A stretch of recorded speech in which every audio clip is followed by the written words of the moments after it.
Bom, no meio disso tudo, o que a gente sabe é que o governo Trump está colocando ali a culpa muito neste homem que foi morto, porque ele estava com uma arma. Só que a gente lembra que a arma ela é legalizada nos Estados Unidos. E tem também a questão de política de imigração de Donald Trump e, obviamente, o cenário político ali de briga entre os governos e as questões partidárias, os governos estaduais, os prefeitos ali das cidades da região e também a questão do governo e também da questão partidária do presidente Donald Trump. Deixa eu conversar agora com o Vitalio Bursolin, que é professor de Relações Internacionais. Professor, obrigada por conversar com a gente.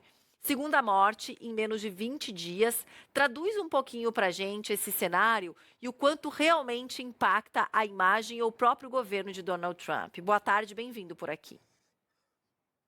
Boa tarde, Paula. Boa tarde a todos. Olha, Paula, a gente costuma falar do Donald Trump por causa das suas medidas que têm impacto internacional, mas dentro dos Estados Unidos existe nesse momento um grande movimento de pessoas nas ruas protestando e tentando combater as ações do ICE, desse órgão de imigração que foi muito empoderado no governo Trump.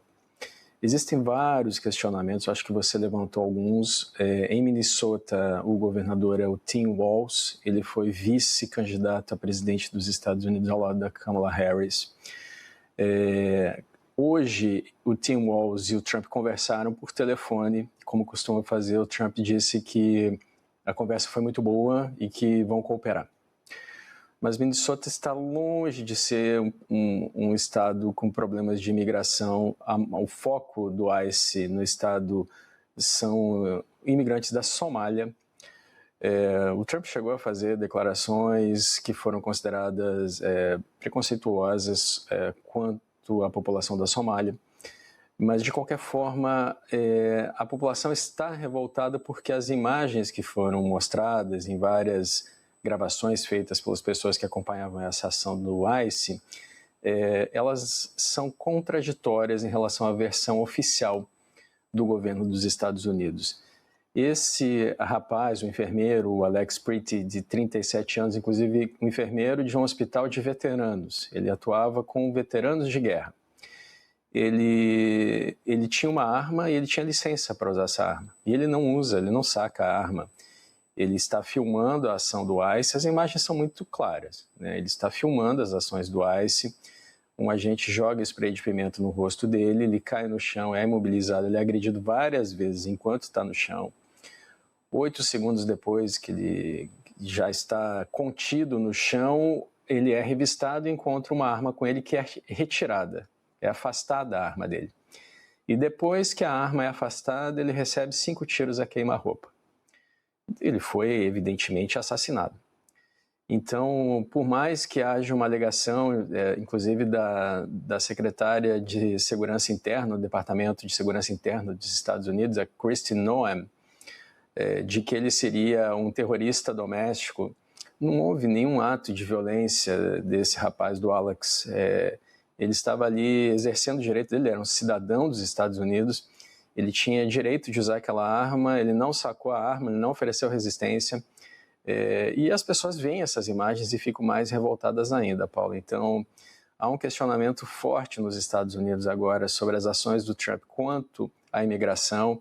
Há protestos nas principais cidades do país, afirmando que são os imigrantes que fazem a América grande, né? Esse que é o slogan de campanha do Trump, é fazer a América grande novamente. E há um questionamento sobre o abuso de poder, de entrar nas residências sem mandado, um questionamento sobre as políticas de imigração do governo Trump, o Trump que já ameaçou retirar o direito de cidadania de crianças que nasceram nos Estados Unidos, filhas de imigrantes, ou seja, indo contra a legislação, a Constituição americana. Então, é um momento de convulsão social e o governo Trump acaba sendo polêmico não só para fora dos Estados Unidos, mas também para dentro do território, Paula. E também a questão do armamento, é bom a gente lembrar que, diferentemente aqui das discussões que acontecem no Brasil, existe uma discussão sobre o armamento, né, nos Estados Unidos, professor Vitélio, mas você tendo tudo registrado, você pode ter, né? Existe a discussão de pode, não pode. Se eu não me engano, o Trump é um dos defensores, inclusive, para se ter este armamento. Então, assim, a questão de ter um armamento por si só não dá para se colocar ali, né? E até porque, como você falou, professor, foi retirado. Mas ter um armamento, a pessoa ter uma arma, nos Estados Unidos é mais comum do que a gente imagina, porque é permitido, né? É permitido, o Trump é sim pró-armamento, mas veja a situação, ele não tocou na arma, esse enfermeiro, o Alex Pretty, ele não tocou nessa arma, ela estava na cintura dele. Ele estava com o telefone na mão, Paula. Em momento nenhum ele ameaçou alguém com aquela arma. Ele foi assassinado depois que retiraram a arma dele. A arma já tinha sido afastada por outro agente.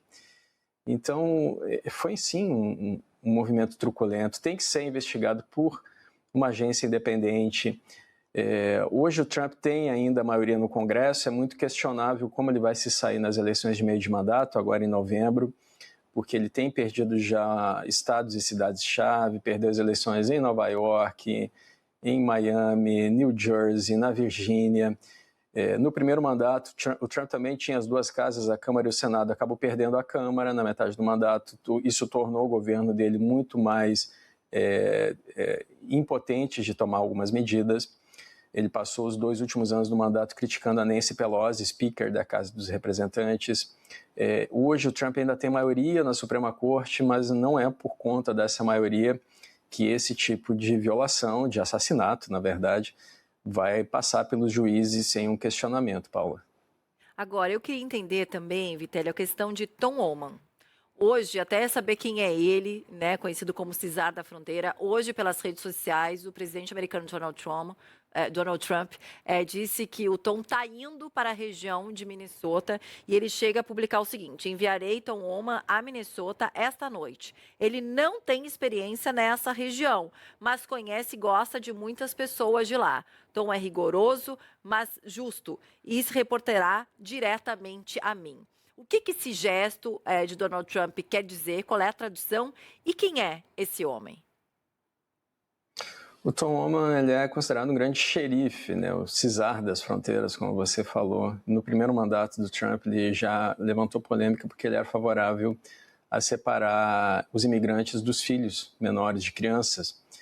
E isso, inclusive, foi muito contestado no primeiro mandato do Trump, e o Tom Homan, ele é a favor disso, continua sendo favorável a esse tipo de política.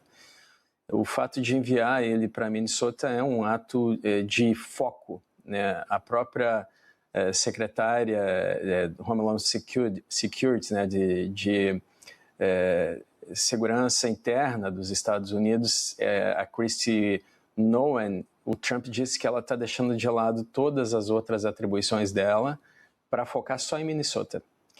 Então, isso demonstra que o governo Trump está apertando Minnesota e colocando as lideranças do ICE, dos serviços de imigração e de segurança interna, para cuidar desse estado específico. Assim, é muito questionável, Paulo, porque se fosse ainda um estado na fronteira com o México, se fosse na Flórida, mas não. É lá em cima, em Minnesota, e de novo, no estado em que tem o governador que foi vice da Câmara. O Trump é muito acusado de apertar o cerco em estados de democratas, de governadores que se opõem a ele. É por isso que foi uma surpresa ele e o governador Tim Walz terem conversado no telefone hoje e ele sair elogiando essa conversa. Provavelmente o Tim Walz está tentando algum diálogo com o presidente para que outras vidas sejam preservadas, Paula. Por falar em conversa de telefone, paralelamente a isso, Donald Trump disse que começou a pedir investigações de fraudes bilionárias em Minnesota, de imigrantes que enriqueceram rapidamente na região, enfim. Mas já que você falou, professor, de telefonema, lembrei de um telefonema de Trump com o presidente brasileiro Lula, que aconteceu hoje. Primeiro, até me chama a atenção, eu não sei quem que começou, quem ligou para quem, já me disseram que Trump é que que coordena isso tudo. Só ligam para ele quando ele quer e só fala com quem ele quer, a hora que ele quer. Mas, olha, juro que me chama a atenção ele e Lula ainda conversarem, porque a semana passada mesmo, foi a semana passada, o presidente brasileiro falou em alto e bom tom, num evento, que Trump atacava o mundo todo, fez críticas, mais uma vez, ao presidente americano. Mas hoje, nessa conversa, parece que, né, ou Trump não vê ou finge que não está vendo. Parece que conversaram sobre a situação da Venezuela, a primeira vez, inclusive, que eles conversaram desde que os Estados Unidos, né, prenderam Maduro, e tem lá o tal do convite do Conselho de Paz, enfim, que Trump fez ao presidente Lula. O que a gente pode entender de mais um momento de conversa? E realmente Trump está sendo uma pessoa que acredita, não acredita a palavra, mas que dá espaço para o presidente americano falar com ele sobre essas questões, ou ele só escuta o que ele quer e usa realmente essas conversas para o seu proveito e benefício próprio? Bom, o Conselho da Paz do Trump, ele a princípio era para ser sobre Gaza. Ele foi inclusive aprovado no Conselho de Segurança da ONU em novembro do ano passado, com uma jurisdição temporária para supervisionar teocratas, aliás, tecnocratas, né, pessoas técnicas que vão atuar na governança de Gaza, no governo de Gaza, até que a autoridade palestina assuma a faixa de Gaza. O Hamas se retira, entrega as armas, o que ainda não aconteceu, ao ponto 6 dos 20 tópicos do Trump, e no ponto 9 está previsto esse Conselho da Paz. Isso interessa ao presidente Lula. E segundo o Itamaraty, isso foi dito na conversa entre os dois, que o Brasil participe do processo de reconstrução da faixa de Gaza. O problema é que o convite do Trump para esse Conselho da Paz não é só sobre Gaza. É um Conselho da Paz para todas as guerras no mundo. E isso contraria os interesses do Conselho de Segurança da ONU, que é um órgão criado em 1945, no fim da Segunda Guerra, justamente para preservar a paz internacional. No Conselho de Segurança, 5 países têm poder de veto: os Estados Unidos, a Rússia, a China, o Reino Unido e a França. No Conselho da Paz do Trump, só os Estados Unidos têm direito de veto. A França, que é um permanente no Conselho de Segurança, já disse que não vai participar. Os outros permanentes ainda não se pronunciaram. A questão, Paula, é que o presidente Lula, segundo Itamaraty, disse que gostaria de participar e que esse conselho fizesse apenas a governança de Gaza, não dos outros conflitos internacionais. O presidente Lula tenta fazer uma reforma do Conselho de Segurança da ONU, uma reforma num dos principais órgãos da ONU. E agora que o Conselho da Paz do Trump já está formado e já tem 23 membros, não vai mudar o que já está formalizado, ou seja, o Brasil está numa encruzilhada.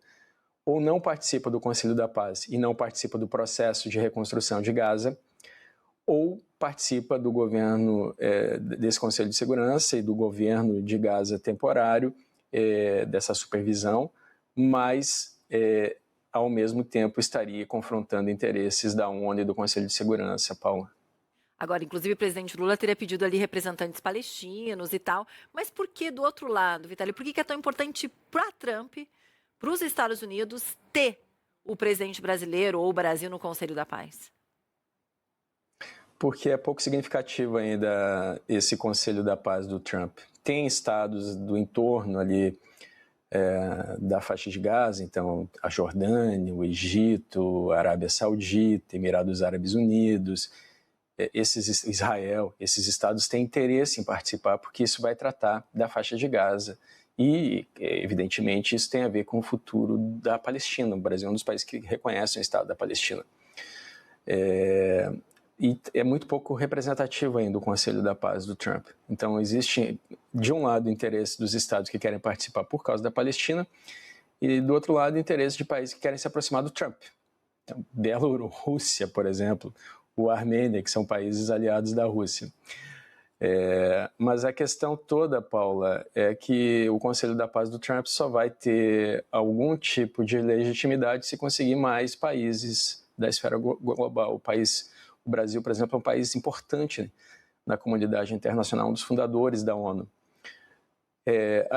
Assim, até aqui, o Itamaraty parece que vai questionar, vai fazer perguntas técnicas sobre o Conselho de Paz do Trump, para depois poder recusar o ingresso. Mas aí, de novo, o Brasil ficaria fora das questões sobre Gaza, Paula. Vamos acompanhar. Professor, obrigada por ter conversado aqui com a gente. A gente segue acompanhando, é claro, também as manifestações, trabalho do enviado ali de Donald Trump à região de Minnesota, ali em Minneapolis, para saber como é que vai ser o andamento disso tudo daqui para frente, as investigações que ele pediu, enfim. Obrigada, viu, professor? Até a próxima. Obrigado pelo convite. Até logo.